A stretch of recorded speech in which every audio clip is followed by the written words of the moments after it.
Hey everyone, welcome back to another explainer. Today, we're doing something absolutely game-changing.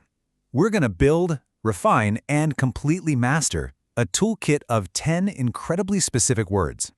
If you've ever found yourself totally stuck, just grasping for that exact right word to nail a complex thought, well, you're in exactly the right place.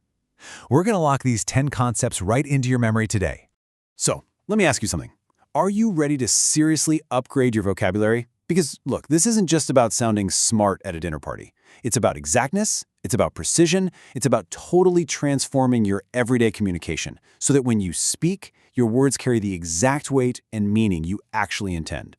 By the end of this explainer, you're going to have 10 new, perfectly sharpened tools right in your communication belt. Okay, let's dive right into this. Here's our roadmap. We'll start with the Precision Toolkit. Then we'll hit words of communication, scale and presence, action and judgment, and finally, passion and respect. Then we'll wrap it all up with mastering your new words. Grouping these words into these specific themes, it's going to drastically improve your memory retention. You won't just remember the word, you'll remember exactly where it lives in your brain. Section 1. The Precision Toolkit. Building a better vocabulary.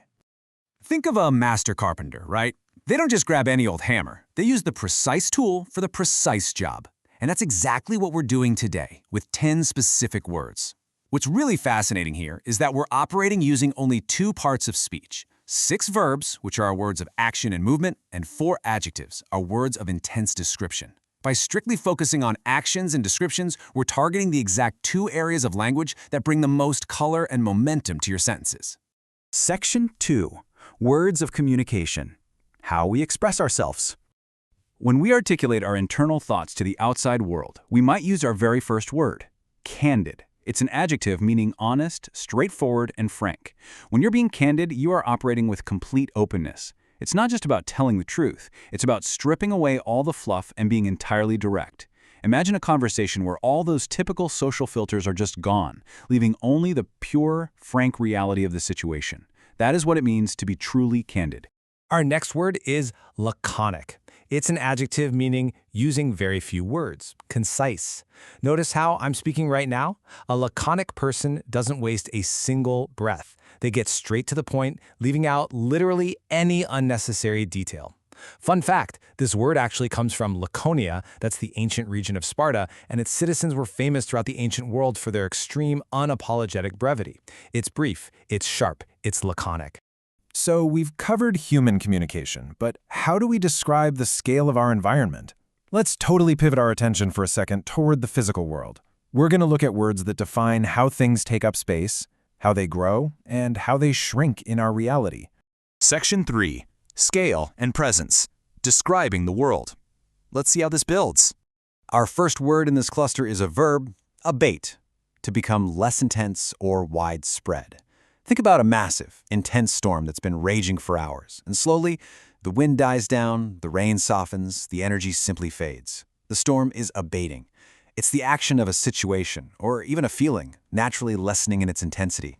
Now, what's really interesting about this next pair is how we contrast 2 incredibly powerful adjectives. On one side, we have pervasive, spreading throughout, widespread. It implies an active movement, kind of like a juicy rumor making its way through an entire office building. On the flip side, we have ubiquitous, present, appearing, or found everywhere. Ubiquitous doesn't necessarily mean it's actively spreading anymore. It means it already is everywhere. Think oxygen or smartphones. So one is the active spreading, while the other is the state of simply being everywhere. All right, moving away from our physical environment, how do we talk about choices and evaluations? Because every single day we're making calculated decisions about what we accept, what we reject, and just how closely we look at the world around us. Section 4. Action and judgment. Making moves. First up here is eschew. It's a verb meaning to deliberately avoid or abstain from something, and I really want to emphasize the word deliberately here. This isn't just accidental avoidance. If you eschew junk food, you aren't just forgetting to eat it. You are making a conscious, purposeful choice to stay completely away from it. It's an active, hardline stance. Next, we have relegate, another verb meaning to assign to a lower position or rank. Focus on the hierarchical shift here, that downward movement. If a sports team performs terribly all season, they might get relegated to a lower league. Or if a project is deemed totally unimportant, it gets relegated to the very bottom of your to-do list. It is an active demotion. Our final word in this action cluster is scrutinize, a verb meaning to examine something closely and carefully. So the crucial point here is the intense level of care required. You don't just glance at something when you scrutinize it. No, you pull out the microscope. You look at every single detail, hunting for flaws, trying to understand it with absolute unwavering focus. Okay, so for our final thematic question, how do we express intense devotion? We've been super analytical so far, but language is also deeply, deeply emotional. So we're about to shift gears right into the most emotionally charged, high-energy cluster of our entire explainer. Get ready. Section 5. Passion and respect. High-energy emotions. We are really elevating our energy now. When ordinary words like or enjoy just aren't cutting it, these are the heavy hitters you pull from your toolkit to show true, profound feeling. Take a look at venerate. It's a verb meaning to regard someone with great respect, to revere. This isn't just thinking someone's pretty good at their job. This is about holding them in the highest possible esteem. It's an enthusiastic, deeply respectful action. You venerate historical heroes, brilliant mentors, or anyone whose legacy commands your absolute respect. And then we have zealous, an adjective defined as showing great enthusiasm and devotion.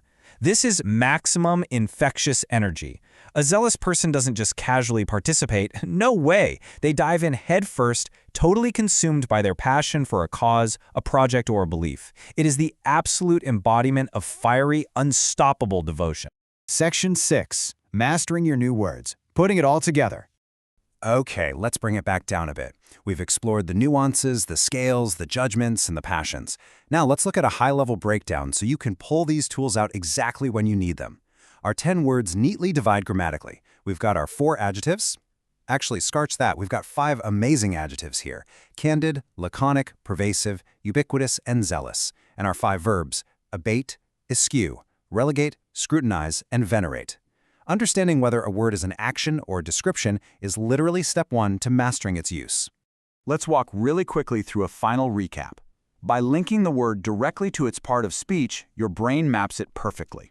You've got the verbs: abate is lessening, eschew avoiding, relegate demoting, scrutinize examining, and venerate respecting. Alongside them, the adjectives: candid for honesty, laconic for brevity, pervasive spreading, ubiquitous everywhere, and zealous for deep devotion. And that leaves us with one final absolutely crucial thought.